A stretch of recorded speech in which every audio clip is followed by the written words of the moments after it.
ایک صحابی ہے، یا رسول اللہ تنگی ہے رزق کی، کوئی وظیفہ بتائیں۔ کتنے لمبے لمبے وظیفے لوگ پڑھ رہے ہیں کہ کاروبار کھل جائے اور روزی بڑھ جائے، کتنے لمبے چوڑے، کتنے کتابوں میں ایڈے ایڈے بڑے وظیفے لکھے پہ پڑھ انجی مندہ بڈھا ہو جاؤ۔ میں قربان جاؤں یا رسول اللہ آپ کی شفقتوں پر، آپ کی رحمتوں پر، سنو یہ کرو، میری بات نہیں ہے، میرے نبی کی بات ہے۔ تجربے کی وجہ سے کرو گے تو کچھ نہیں ملے گا، یقین سے کرو گے تو دروازے کھلتے دیکھو۔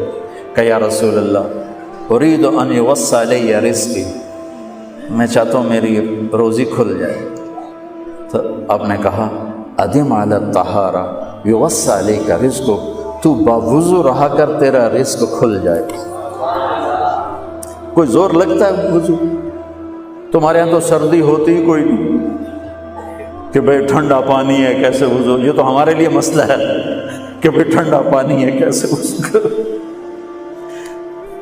تو ہمارے گاؤں کا مراسی مجھے مل گیا، میں نے کہا چل نماز پڑھے گی، نہیں جی میاں جی سردی بڑی نہ لے جاؤ، سردی بڑی، مراسیوں کو سردی زیادہ لگتی ہے۔ میں نے کہا نہیں آج تک نماز پڑھا کے چھڑنا ہے۔ میں اس کو لے کے جب وہ ٹوٹی پہ بیٹھا نا، جو ہی ہاتھ پہ پانی، اوہ حالے ہو ٹھنڈا پانی، اوہ حالے ہو ٹھنڈا پانی۔ تمہارے لیے تو یہ مسئلہ بھی نہیں کہ ٹھنڈا پانی، میرے نبی کی یہ سارا مجمع لے لو، یہ اوپر مستورات لے لیں، ادم علی الطہارہ یوسع علیک رزقک، میرے نبی نے فرمایا باوضو رہنا شروع کر دے، اللہ تیرا رزق کھول دے گا۔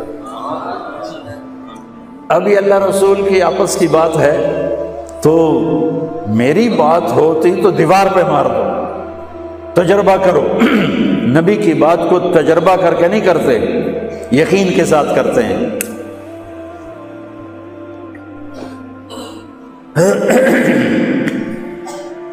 ادم علی الطہارہ یوسع علیک رزقک، باوضو رہا کر۔ اچھا باوضو رہنے کے اور فائدے، اللہ پیار کرتا ہے، شیطان ڈرتا ہے، اور وضو ہوگا تو نماز آپ ہی پڑھی جائے گی، چلو یار وضو ہے 4 فرض ہی پڑھ لگی۔ ایک دفعہ شیطان آیا ہمارے نبی سے ملنے، تو آپ نے اس سے پوچھا تیرے دشمن کتنے؟ کہنے لگا 15۔ آپ نے فرمایا کون کون ہے؟ کہنے لگا پہلا تو تھوڑا ہی نمبر ہے، پہلا نمبر تو تھوڑے نال میرا لگو ہے۔ پھر کہنے لگا وہ مسلمان جو 24 گھنٹے باوضو رہتا ہے وہ میرا بڑا دشمن، جو باوضو رہتا ہے اور باوضو سوتا ہے، ایک فرشتہ اس کے لیے بندگی کا ثواب لکھتا رہتا ہے۔ خیر واپس آتا ہوں، میرے نبی نے فرمایا 4 باتیں لے لو اور دنیا بھی تمہاری آخر، ساری PIA زندہ ہو جائے گی، ساری اکانومی زندہ ہو جائے گی، ساری معیشت زندہ ہو جائے گی۔ 5 بھی نہیں، ایک انگلی بھی آپ نے نیچے کر دی کہ یہ بس اتنی لے لو۔ حفظ و امانت، صدق حدیث، حسن خلیقت، عفت فی طعمت۔ کیا خوبصورت، ساری زندگی کسی کو دھوکہ نہ دینا، دیانت داری۔ میرے ملک کے ادارے کیوں ڈوب گئے؟ دیانت نکل گئی، کھوٹ آ گئی، دھوکہ آ گیا۔ میرے نبی نے کہا حفظ امانت، کبھی امانت میں خیانت نہ کرنا، صدق حدیث، کبھی جھوٹ نہ بولنا، ہمیشہ سچ بولنا۔ میرے نبی نے فرمایا میرا امتی ہر گناہ کر سکتا ہے، 2 نہیں کر سکتا، ایک جھوٹ کبھی نہیں بولے گا، ایک دھوکہ کبھی نہیں دے گا۔ میرے نبی کی 2 صفتیں ہائی لائٹ ہوئیں، صادق اور بولو کیا ہیں؟ کوئی اور بھی تو ہو سکتی تھی، جس سے مشہور کیا، قاب قوسین بھی تو ہے، اور ادنا بھی تو ہے، واللیل بھی تو ہے سیاہ زلفوں والا، والضحیٰ بھی تو ہے روشن چہرے والا۔ کس سے مشہور کیا؟ صادق امین۔ اگر آپ مجھ سے سوال کرو، میں ممبر رسول پہ بیٹھا ہوں کہ مولانا صاحب سارے دین کو 2 لفظوں میں بتاؤ، ساری شریعت کو، تو میرے پاس 2 لفظ ہیں، سچائی اور امانت داری۔ آپ مجھ سے سوال کرو مولانا صاحب ساری دنیا کے کفر کو بتاؤ، تو میرے پاس 2 لفظ ہیں، جھوٹ اور دھوکے بازی۔ جھوٹ اور خیانت، پوری دنیا کا کفر ان کے اندر چھپا ہوا ہے، سچائی اور دیانتداری، پوری دنیا کا اسلام اس کے اندر چھپا ہوا ہے۔ دیانت اور سچائی یہ بیج کی طرح ہے، اور پورا اسلام پھر باغ بن کے پھلتا پھولتا ہے۔ جھوٹ اور دھوکہ یہ بھی بیج کی طرح ہے، پھر اس سے کفر کا جنگل کانٹوں بھرا جنم لیتا ہے۔ میرے معاشرے سے جھوٹ نکل جائے، دھوکہ نکل جائے، یہ پاکستان جنت کا ٹکڑا ہے۔ اور یہ حکومت کے بس کا نہیں ہے کہ وہ سب کو سچ بلوائے، یہ مجھے کرنا ہے، یہ مجھے کرنا ہے، میں نے اور آپ نے اس کو شروع کرنا ہے۔ حضرت جریر بن عبداللہ یہ یمن کے شہزادے تھے، آخری حج پہ مسلمان ہوئے۔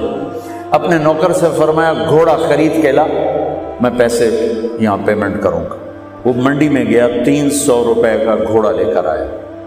جب انہوں نے گھوڑوں کو دیکھا تو وہ قیمتی تھا، مالک کو پتہ نہیں تھا، اور یہ گھوڑوں کی نسل کے پہچاننے والے اس سے کہنے لگے تیرے گھوڑے کے 400 کر دوں؟ کر دوں؟ بڑا حیران ہو کے دیکھنے لگا، بھائی کہ آپ تو مجھے چیز خریدنی ہے تو میں گھٹاتا ہوں، اور اجمل نے بیچنی ہے تو یہ اس کی قیمت بڑھاتا ہے، اور یہاں خریدار کہہ رہا ہے 400 کر دوں؟ وہ کہنے لگے کر دو۔ اور 500 کر دوں؟ کہنے لگا کر دو۔ 600 کر دوں؟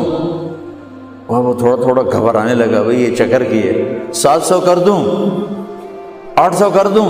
وہ کہنے لگا حضور تسی لینا تو لو، پر میرا مذاق تھا نا، تسی اٹھو، کدی لین والے بھی پیسے بتائے، تسی میں نے 300 دے میں جاواں، کہنے لگے اس کو 800 دے دو اور گھوڑا باندھ دو۔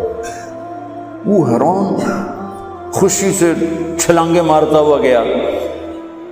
تو جب وہ چلا گیا تو نوکر نے پوچھا میں جب 300 میں سودا کر کے آیا تھا تو 500 کس خوشی میں بڑھائے؟ فرمایا میرے بھائی اس کے گھوڑے کی قیمت 800 تھی، 300 نہیں تھی، اور میں نے نبی کے ہاتھوں میں ہاتھ دے کے یہ وعدہ کیا تھا زندگی بھر کسی کو دھوکہ نہیں دوں، سب کی خیر خواہی شام۔ تو بھائیو میرے اداروں میں کس ٹیلنٹ کی کمی نہیں، صلاحیتوں کی کمی نہیں، دیانت کی کمی ہے، قوت عمل کی کمی نہیں، سچائی کی کمی ہے۔ حجاج بن یوسف ایک ظالم گورنر گزرا ہے، اس کے خلاف بغاوت ہوئی، وہ ناکام ہو گئی۔ تو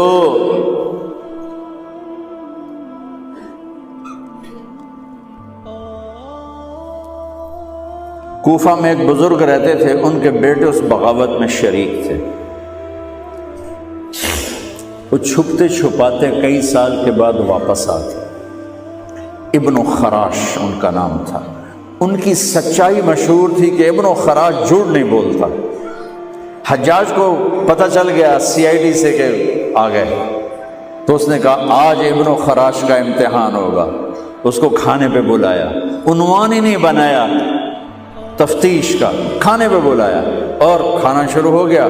باتوں باتوں میں کہتا ہے ابن خراش آپ کے بیٹے ہمارے خلاف لڑ کے بھاگ گئے تھے، کوئی پتہ؟ تو ابن خراش ہنس پڑے، کہنے لگے حجاج زندگی موت تو اللہ کے ہاتھ میں ہے، گھر آئے بیٹھے۔ تو اس نے کہا تیری سچائی کو سلام کرتا ہوں، اگر تو جھوٹ بولتا یہیں تیرا سر اتارتا، پھر تیرے بیٹوں کا جاؤ سلام ہے تیری سچائی کو، تیرے بیٹے تجھے مبارک ہوں، مسلمان جھوٹ نہیں بولتا۔ میرے نبی سے پوچھا گیا یا رسول اللہ کیا مسلمان بزدل ہو سکتا؟ کہا کیا مسلمان بخیل ہو سکتا؟ آپ نے کہا۔ پھر پوچھا گیا جھوٹ بول سکتا؟ کہا نہیں، جھوٹ نہیں بول سکتا۔ تو 2 باتیں حدیث پاک کی، صدق حدیث، حفظ امانت، یہ 2 باتیں زندہ ہو جائیں تمہارے سارے ادارے زندہ ہو جائیں۔ ہم نقصان سے نکل کر نفع میں آ جائیں گے، نفع میں آ کر اوروں کو دینے والے بن جائیں گے۔ اس ملک میں اتنے خزانے اللہ نے چھپائے ہیں، اور اس ملک میں اتنے اللہ نے استعداد والے لوگ پیدا فرمائے ہیں۔ صرف 2 چیزوں سے ہم مار کھا رہے ہیں۔ ہمارے جو ادارے ڈوب رہے ہیں، وہ گلگت سے لے کر گوادر تک، اس میں وسائل کی کمی نہیں، سچائی کی کمی ہے، دیانتداری کی کمی ہے، اور یہ ریلیٹڈ ہے رب ہونے کے ساتھ، کہ ہم نے اللہ کے رب ہونے میں شک کیا تو ہم غلط راہوں پہ چل پڑے۔ رب تو اللہ ہے، دینے والا تو اللہ ہے۔